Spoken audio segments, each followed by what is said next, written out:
Hi friends. Like இன்றைக்கி என்ன share பண்ண விரும்புகிறேன்னு கேட்டிங்கன்னா, வந்து எப்படி வந்து நல்ல கர்மா சம்பாதிக்கிறது, அதாவது ஒரு சின்ன விஷயம் பண்ணி எப்படி நல்ல கர்மா சம்பாதிக்கிறது, ஒரு ஈஸி மெத்தட் சொல்கிறேன்.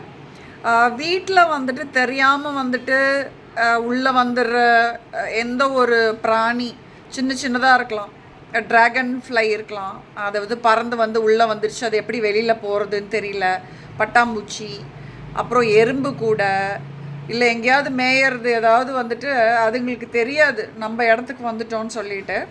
ஸோ அதை போல் வந்து தெரியாமல் வந்து நம்ம வீட்டுக்குள்ளே வந்துட்டாலோ இல்லை வாசக்காலில் இருந்தால் கூட நம்ம ஜென்டிலாக அவங்கள கொண்டு போய் வெளியில் செடி பக்கத்தில் எங்கேயாவது வெளியில் விட்டுறலாம். ஓகேங்களா? இது நம்மளால் முடிஞ்ச அளவுக்கு நம்ம செய்யலாம். அப்படி செஞ்சிங்கன்னா என்ன ஆகும்னு கேட்டிங்கன்னா, உங்களுக்கு வந்து இந்த பிரபஞ்சத்துக்கிட்ட இருந்து நிறையா வந்து காஸ்மிக் எனர்ஜி உங்களுக்கு பிளெஸ்ஸிங்ஸாக வரும்.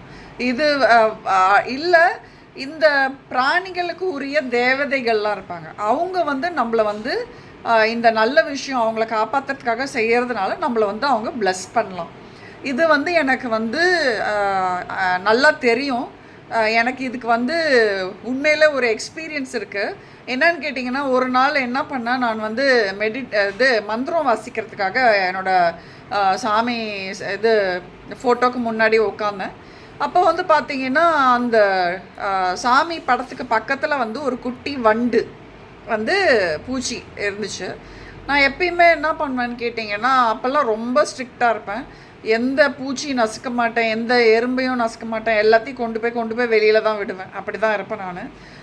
இப்போ அந்த அளவுக்கு நான் ஃபோக்கஸ் பண்ணுறதில்ல. I am sorry. கொஞ்சம் நானும் மாறி போயிருக்கிறேன். நசுக்க மாட்டேன்னு சொல்லலை, பட் அதில் அவ்வளோ ஃபோக்கஸ் பண்ணி நான் ஹெல்ப் பண்ணாமல் விட்டுட்டேன் இப்போ. பட் நான் இப்போ ஷேர் பண்ணுற நிகழ்ச்சி என்னன்னு கேட்டிங்கன்னா, முன்னாடி நான் பண்ணிகிட்டு இருந்தது இப்போ திரும்பி I am starting to try பண்ணுறேன் நான். அதனால தான் இன்றைக்கி உங்ககிட்ட வீடியோவும் ஷேர் பண்ணுறேன். அதான் நான் சொன்ன மாதிரி 2 வருஷம் நான் வந்து டிப்ரெஷனில் இருந்துட்டு ஆன்மீகத்துலேருந்து விலகி போயிருந்தேன். பட் இப்போ திரும்பி வரேன். ஸோ எல்லாத்தையும் என்னுடைய நல்ல பழக்கத்தெல்லாம் திரும்பி கொண்டு வரேன். ஸோ அதனால் வந்து இந்த விஷயத்தையும் ஷேர் பண்ணுறேன்.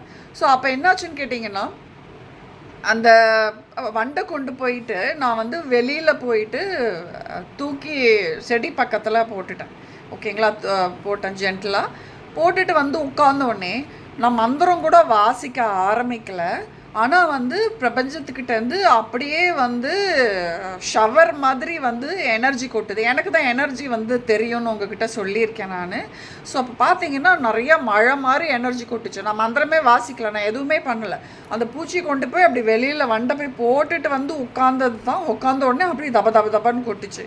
ஸோ எனக்கு என்ன வந்து உணர்த்த வந்தாங்க தேவதைகள் இல்லை கடவுள் என்ன உணர்த்தினாங்கன்னா, நீ செய்கிற சின்ன விஷயத்துக்கு கூட உனக்கு வந்து பிளெஸ்ஸிங் இருக்கும், உனக்கு வந்து அதுக்கான பலன் இருக்கும் அப்படிங்கிறத வந்து அன்றைக்கி நான் புரிஞ்சுக்கிட்டேன். அதுபோல் இந்த நம்ம வந்து ஒரு நல்ல கர்மா சம்பாதிக்கணுன்னா இது வந்து சின்ன விஷயம்தான். பட் இதை நம்மளுக்கு வந்து தன்னை காப்பாற்றிக்க முடியாத இந்த பிராணிகளை வந்துட்டு நாம் காப்பாற்றி கொண்டு போய் வெளியில் வந்துட்டு சேஃப்டியாக அதுங்களுக்கு வந்து சேஃபாக இருக்கிற இடத்துல விடக்குள்ள என்னான்னு கேட்டிங்கன்னா, நம்மளுக்கு பல விதத்தில் வந்துட்டு இந்த பிரபஞ்சத்துக்கிட்டேருந்து பிளெஸ்ஸிங்ஸ் வரும். முக்கியமாக எனர்ஜி வரும். அதை வந்து உங்களுக்கு வந்து உணர முடியும்னா உங்களால் அதை நான் சொல்கிறது உண்மைன்னு உங்களுக்கு தெரியும். ஓகேவா? ஸோ இதை தான் உங்கள்கிட்ட ஷேர் பண்ணணும்னு நினச்சேன். Hopefully it helps you all. And anyways, thank you. God bless.